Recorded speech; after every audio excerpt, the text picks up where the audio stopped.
Bismillahirrahmanirrahim. Assalamualaikum warahmatullahi wabarakatuh. Perkenalkan, saya Dr. Faisal Qadir yang jaga klinik konsulen pada hari ini. Bapak, saya izin menjelaskan terlebih dahulu ya Pak ya. Jadi berdasarkan hasil pemeriksaan, Bapak terdiagnosis ini mengalami rasa sakit pada lambung.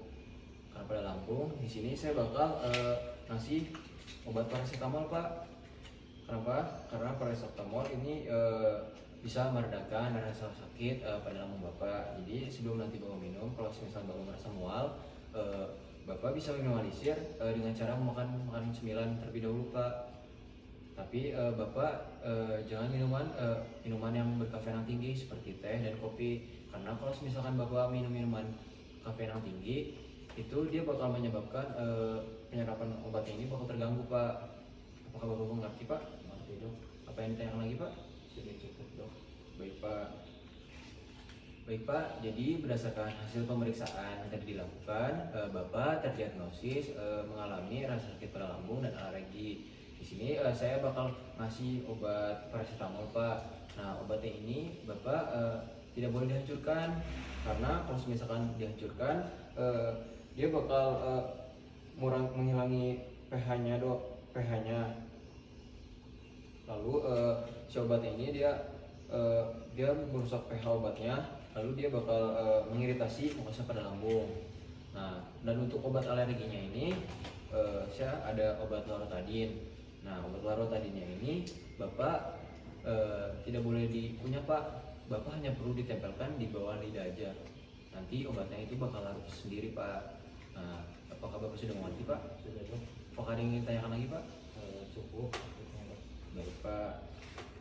Baik Pak, di sini saya bakal ngasih Bapak obat Amoxan atau obat sirup kering. Nah, obatnya ini ketika Bapak digunakan, Bapak harus gunakan air terlebih dahulu untuk mengencerkannya. Nah, Bapak sebelum minum obat harus dikocok-kocok terlebih dahulu obatnya Pak, agar tidak ada serbuknya Pak.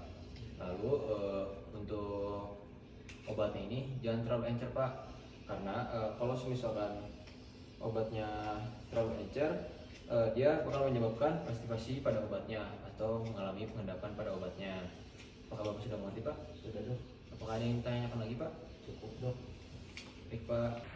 Baik, pertama ini kita harus lakukan posisikan kepala pasien dengan lembut ke arah sisi tempat tidur, lalu letakkan penyangga di bawah leher sehingga leher menjadi bertreksensi. Lalu bersihkan area hidung terlebih dahulu sebelum pemberian obat tetes hidung. Lalu masukkan penetes sekitar 1/3 ke dalam anterior nurse. Hindari menyentuh nurse eksternal dengan penetes karena ini dapat menyebabkan bersin. Anjurkan pasien untuk mempertahankan posisi selama 1-2 menit sampai obat diserap. Baik, lalu posisikan kepala pasien dengan lembut ke arah sisi tempat tidur atau letakkan penyangga di bawah leher sehingga leher menjadi hipertensi. Lalu sediakan kertas tisu terpisah untuk masing-masing mata. Kita bersihkan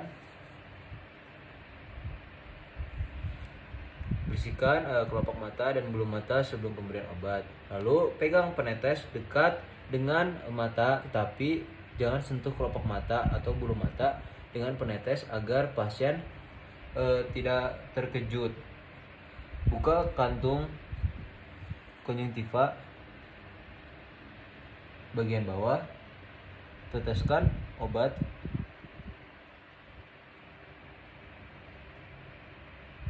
dengan jumlah yang telah ditentukan dosisnya. Hindari tetesan mengenai kornea, hal ini akan menyebabkan kerusakan jaringan.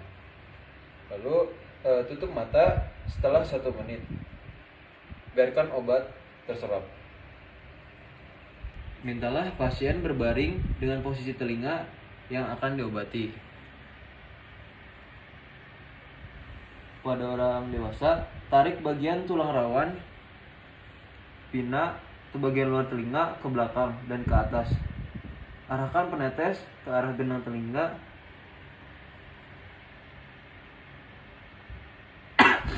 dan biarkan tetesan jatuh ke arah kanal eksternal. Pada anak di bawah 3 tahun, tarik pina ke belakang.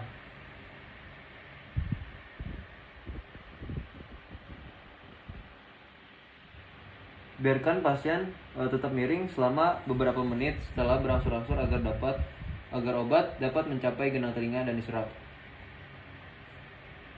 Baik Ibu, di sini saya akan memberikan obat rektal. Sebagai aturan, Spossteria harus didinginkan karena melunak pada suhu kamar. Lalu dengan bantuannya, saya akan menggunakan hand glove.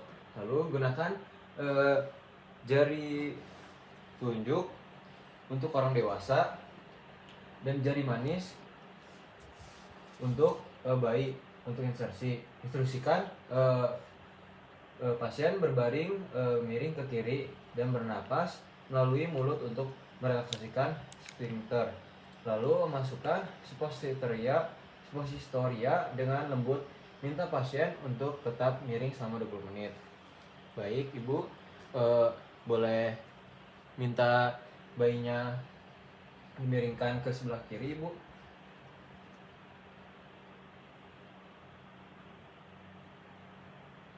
Lalu masukkan suppositoria dengan lembut. Minta pasien untuk tetap miring selama 20 menit.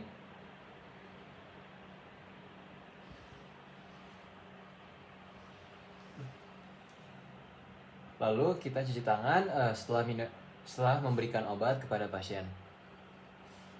Baik Bapak, jadi setelah ini saya akan melakukan pengecekan pernapasan untuk cek berlaku penggunaan obat dan buka tutup inhaler. Lalu yang kedua ini buang napas pertama pelan-pelan. Lalu kita posisikan nebulizer di mulut dengan rapat. Lalu pastikan jangan ada celah udara yang keluar dari mulut. Lalu ambil napas dalam-dalam melalui mulut dan di waktu yang sama. Tekan tabung inhaler. Lalu Bapak tahan napas setidaknya 4-5 detik. Lalu buang napas pelan-pelan dan tutup kembali alat inhaler. Cuci tangan sebelum memberikan obat. Lalu cek masa berlaku obat dan buka pembungkusnya obat. Lalu pasien berbaring terlentang, lutut diangkat dan direntangkan. Lalu masukkan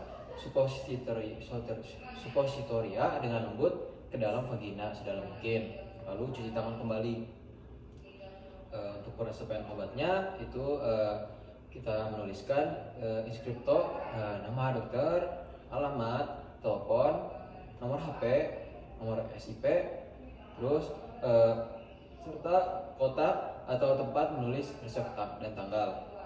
Lalu kita menuliskan invocation atau permintaan tertulis dokter dalam singkatan Latin R yang artinya ambillah atau berikanlah. Lalu yang ketiga itu ada menuliskan prescriptio atau nama obat, kekuatan, bentuk sediaan dan jumlah obat yang diresepkan. Lalu yang keempat itu ada signatura, itu cara penggunaan obat, regimen dosis pemberian atau rute dan waktu pemberiannya. Lalu yang kelima itu membuat subskriptionya, itu garis penutup dan tanda tangan dari si dokternya. Lalu yang keenam itu menuliskan pro, itu untuk peruntukan nama, alamat, usia dan berat badan pada pasien. Baik Bapak, alhamdulillahirobbilalamin, untuk semua pemeriksaannya telah selesai. Apakah ada yang ditanyakan lagi Pak? Sudah cukup Dok. Baik Bapak, atur nuhun Pak.